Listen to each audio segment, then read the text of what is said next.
মুখ্যমন্ত্ৰী আত্মনিৰ্ভৰশীল অসম অভিযানৰ যি দ্বিতীয় পৰ্যায়ৰ ইণ্টাৰভিউ প্ৰক্ৰিয়া এই ইণ্টাৰভিউ প্ৰক্ৰিয়া 16 তাৰিখৰ পৰা আৰম্ভ হৈ আছে। সো এই ইণ্টাৰভিউত যদি আপোনালোকক এতিয়ালৈকে কল বা কোনো ধৰণৰ SMS অহা নাই তেতিয়াহ'লে আপোনালোকে কি কৰিব আৰু ইণ্টাৰভিউত আপোনালোকক কেনেকুৱা ধৰণৰ প্ৰশ্ন সুধিব এই সকলোবোৰ তথ্য আজি এই ভিডিঅ'টোৰ জৰিয়তে আমি আলোচনা কৰিবলৈ চেষ্টা কৰিম। সো ভিডিঅ'টো শেষলৈকে চাই থাকিব আৰু এনেকুৱা নতুন ইনফৰমেশ্যনবোৰ বিষয়ে আপোনালোকে আগতীয়াকৈ আমাৰ চেনেলৰ জৰিয়তে লাভ কৰিবলৈ চেনেলটো ছাবস্ক্ৰাইব কৰি ৰখাৰ লগতে ওচৰৰ বেল আইকনটো অল কৰি ৰাখিবলৈ একেবাৰে নাপাহৰিব।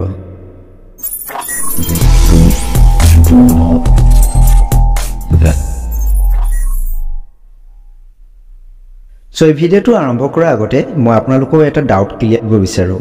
বহুতো কেণ্ডিডেটে মোক কল আৰু SMS কৰি সুধি আছিলে আমি যি প্ৰথম পৰ্যায়ত ইণ্টাৰভিউ প্ৰক্ৰিয়া আৰম্ভ দিছিলোঁ এই ইণ্টাৰভিউ কি হ'ল বা আকৌ নতুনকৈ কিয় লৈছে এনেকুৱা কিছুমান প্ৰশ্ন মোলৈ কল বা SMS কৰি সুধি আছিলে। সো এই ভিডিঅ'টো মই আপোনালোকলৈ লৈ আহিছোঁ আৰু এই যিটো ডাউট আপোনালোকৰ মনত বৰ্তমান চলি আছে এই বিষয়ে মই আপোনালোকক জনাই দিছোঁ। আপোনালোকে যদি মনত পেলাই প্ৰথম পৰ্যায়ত আমি কোনো ধৰণৰ ইণ্টাৰভিউ দিয়াই নাছিলোঁ। প্ৰথম পৰ্যায়ত আমি অকল ডকুমেণ্টসমূহ ভেৰিফিকেশ্যন কৰিবলৈ গৈছিলোঁ আৰু ডকুমেণ্টসমূহ তেওঁলোকে চেক কৰিলে আৰু কোনো ধৰণৰ আমাক প্ৰশ্ন কৰা নাই আৰু যদি কৰিছে কি কৰিছে তেওঁলোকে নিজৰ নামটো সুধিছে, ঘৰত কোন কোন আছে বা মা দেউতাই কি কৰে এনেকুৱা কিছুমান প্ৰশ্ন তেওঁলোকে সুধিছে থুলমূলকৈ। কিন্তু এই বৰ্তমান পৰ্যায়ত যি ইণ্টাৰভিউ প্ৰক্ৰিয়া চলি আছে ইণ্টাৰভিউ প্ৰক্ৰিয়াত আপোনালোকে নিশ্চয় জানে 30,000 যুৱক যুৱতীক মাত্ৰ 2 লাখ বা 1.5 লাখ টকাকৈ প্ৰদান কৰিব অসম চৰকাৰে আৰু যি বাকী 70,000 কেণ্ডিডেট বাকী ৰ'ব এই 70,000 কেণ্ডিডেটক ছেকেণ্ড যি ইনষ্টলমেণ্ট হয় সেই ছেকেণ্ড ইনষ্টলমেণ্টত তেওঁলোকক প্ৰদান কৰিব। সো প্ৰথম পৰ্যায়ত যি 30,000 যুৱক যুৱতীক এই আঁচনি ধনসমূহ প্ৰদান কৰিব সেইবাবে ইয়াত এটা নতুনকৈ আকৌ ইণ্টাৰভিউ প্ৰক্ৰিয়া আৰম্ভ কৰিছে।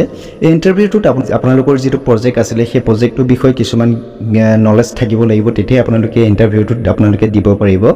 সো আপোনালোকে যিটো কামৰ কাৰণে বা যিটো বিজনেছৰ বাবে আপোনালোকে এপ্লাই কৰিছিলে সেই বিষয়ে অকণমান আপোনালোকক জ্ঞাত হ'ব লাগিব বা নলেজ থাকিব লাগিব, তেতিয়াই আপোনালোকে ইণ্টাৰভিউটোত পাছ কৰিব। সো আপোনালোকৰ যিখিনি আপোনালোকৰ প্ৰয়োজনীয় নলেজ বা যিখিনি আপোনালোকে বৰ্তমান জানি আছে ঠিক তেনেদৰে আপোনালোকে আৰু কিবা যদি জানিবলৈ বিচাৰে তেতিয়াহ'লে আপোনালোকে গুগলত চাৰ্চ কৰিব পাৰিব নাইবা আপোনালোকে ইউটিউবতো চেক কৰিব পাৰিব আপোনালোকে যিটো বিজনেছ কৰিম বুলি ভাবি আছে সেই বিজনেছটোত কিমান কি হ'ব বা কিমান কেনেকৈ আগবঢ়াই নিব পাৰিব, ক'ত কেনেকৈ আপোনালোকে লগালে পইচাসমূহ আপোনালোকৰ প্ৰফিট বেছি হ'ব সেই সকলোবোৰ ডিটেইলছ আপোনালোকে গুগলত নাইবা আপোনালোকে ইউটিউবত পাই যাব। সো আপোনালোকে সেই বিষয়ে আপোনালোকৰ যিখন প্ৰজেক্ট দিছিলে সেই প্ৰজেক্টখনৰ বিষয়ে আপোনালোকে অলপ ভালদৰে জানি ল'ব। আৰু যিসকল কেণ্ডিডেটৰ মোবাইলত এতিয়ালৈকে কোনো ধৰণৰ কল বা SMS অহা নাই সো আপোনালোকে কোনো ধৰণৰ চিন্তা কৰিব নালাগে, কাৰণ এই যি ইণ্টাৰভিউ প্ৰক্ৰিয়া 16 আগষ্টৰ পৰা ছেপ্টেম্বৰ 5 তাৰিখলৈকে এই ইণ্টাৰভিউ প্ৰক্ৰিয়া চলি থাকিব। সো এই 5 তাৰিখৰ ভিতৰলৈকে আপোনালোকৰ মোবাইলত কোন সময়ত কল বা SMS আহিব আপোনালোকে নিজে গম নাপাব। গতিকে আপোনালোকৰ মোবাইলটো যদি ৰিচাৰ্জো শেষ হৈ যায় তেতিয়াহ'লে আপোনালোকে পুনৰ সৰু ৰিচাৰ্জ এটা আপোনালোকে নিজৰ মোবাইলত ৰিচাৰ্জ কৰি ল'ব, তেতিয়া আপোনালোকৰ মোবাইলত কল বা SMS আহিলে আপোনালোকে গম পাব। আৰু মই আগতে এটা ভিডিঅ' বনাইছিলোঁ সেই ভিডিঅ'টোত মই জনাইছিলোঁ আপোনালোকৰ যদি কল বা SMS নাহে তেতিয়াহ'লে আপোনালোকৰ যি এডমিট কাৰ্ড হয় এডমিট কাৰ্ডখন আপোনালোকে ৱেবছাইটৰ পৰা ডাউনলোড কৰিব পাৰিব। সো মই তাৰ বাবে খুবেই দুখিত, এই যি ইণ্টাৰভিউ প্ৰক্ৰিয়া চলি আছে ইণ্টাৰভিউ প্ৰক্ৰিয়াত কোনো ধৰণৰ এডমিট কাৰ্ড ৰিলিজ কৰা নাই, সেইবাবে মই আপোনালোকক পুনৰবাৰ জনাইছোঁ মই এই কথাষাৰ কোৱাৰ বাবে মই খুবেই দুখিত।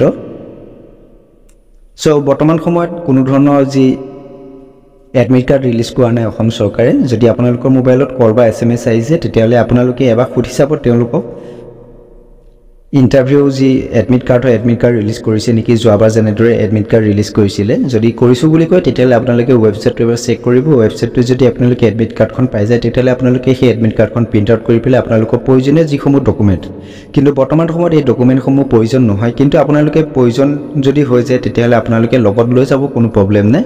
প্ৰয়োজনীয় যিসমূহ ডকুমেণ্ট আপোনালোকে ডকুমেণ্টসমূহ লগত লৈ পেলাই আপোনালোকে ইণ্টাৰভিউ য'ত আপোনালোকক মাতিব সেই ইণ্টাৰভিউ জেগাত আপোনালোকে প্ৰায় 30 মিনিটৰ আগত বা 1 ঘণ্টা আগত যদি আপোনালোকে পায় গৈ পেলাই আপোনালোকে তাত গৈ উপস্থিত হ'ব।